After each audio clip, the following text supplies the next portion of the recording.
5 decades, 4 faculties, 3 campuses. In 2014, the University of Essex will be 50. Established in 1964 on 200 acres of parkland, Essex was born of the ambition of founding Vice-Chancellor Professor Sir Albert Sloman to create a university that was international, interdisciplinary and inclusive. We're beginning with 99 undergraduates and something about 20 or 22 graduates. This is just a token number in the first year. We're going to go up to about 3,000 in 7 or 8 years. And our plans are for a university of 10,000 eventually. 5 decades on, the University of Essex has reached its 10,000 and is now the most internationally diverse campus-based university in the UK, with 40% of students coming from more than 130 different countries. Essex is now ranked in the UK's top 10 for the quality of its research and prides itself in providing opportunities for all with the ability to succeed. Great things have started here, and Essex has grown into a powerful regional university with global impact and an international reputation unparalleled for a university of its size. A reputation due in no small part to the calibre of students it's helped shape, including the President of Costa Rica and winner of the Nobel Peace Prize, Dr. Oscar Arias Sanchez. Daniel Libeskind, the award-winning architect who won the new World Trade Center design competition, and Dr. Rodolfo Nerivela, Mexico's first astronaut. Back in 1963, the then brand new university appointed Peter Townsend as its founding professor of sociology. Professor Townsend was to become a global giant of social science. His book, Poverty in the United Kingdom, published during his time at Essex, is now seen as the definitive reference on poverty. Much of Professor Townsend's work remains at Essex as part of the UK Data Archive. This archive is the UK's largest collection of digital research data in the social sciences and humanities.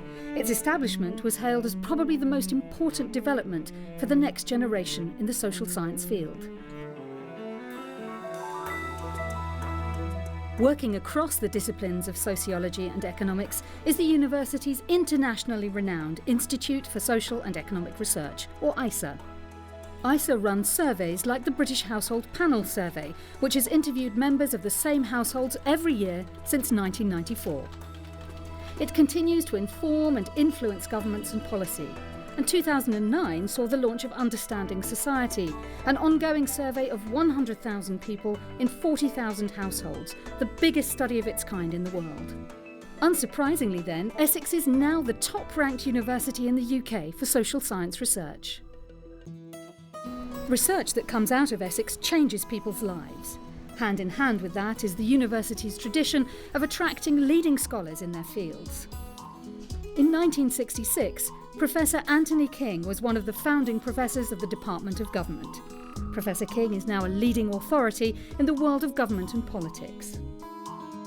Professor Sir Ivor Crewe is also a luminary in political research and was the university's Vice-Chancellor for 12 years until 2007, an achievement that was honoured with a state-of-the-art lecture hall in his name.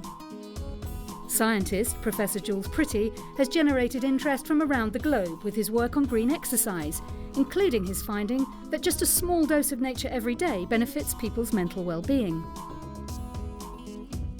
The Department of Literature, Film and Theatre Studies has long attracted renowned writers to its staff, including Marina Warner, Jonathan Lichtenstein and Nobel laureate Derek Walcott.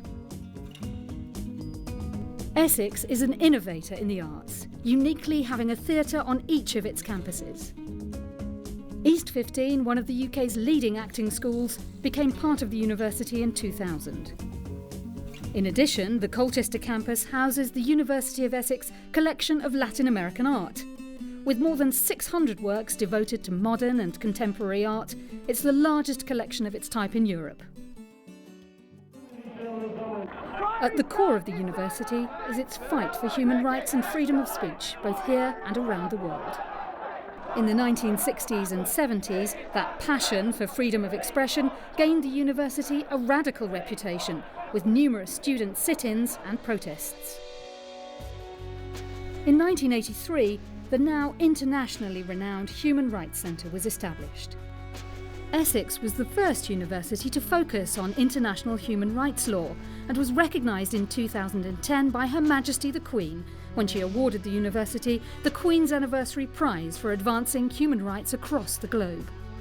This international work will continue with the launch of the Institute for Democracy and Conflict Resolution, which will anchor the university's new Knowledge Gateway. Essex's work in human rights was also recognised by the South African President Nelson Mandela in 1997. On a visit to that year's graduation ceremony, Mandela said, "This is a very famous university which has been involved in the fight for human rights in all parts of the world." 5 decades ago, Essex was one of the first universities to recognise, establish and engage with the computer age. Beginning with a computer the size of a room, Essex has ensured it's kept ahead of the accelerated rate of change in both computing and electronics. The 80s saw Don Pearson invent and develop the world's first telephone-based system, enabling people with hearing difficulties to communicate with each other. Breakthroughs in the 21st century have included robotic fish to help in pollution detection and a robotic wheelchair, which can be operated by movements of the head. The £1.5 million networked media laboratory has courted interest from the BBC, Hollywood and Bollywood with its work into future generations of HD. Futuristic living is the order of the day at the university's iSpace, a fully functioning 2-bedroom apartment which is used as a test bed for future networked home technology. As the university approaches 50, its original values of internationalism, inclusiveness and interdisciplinary working live on. Its academics continue to forge ahead with cutting-edge research, and the university continues to transform lives, socially, economically and culturally, regionally, nationally and globally.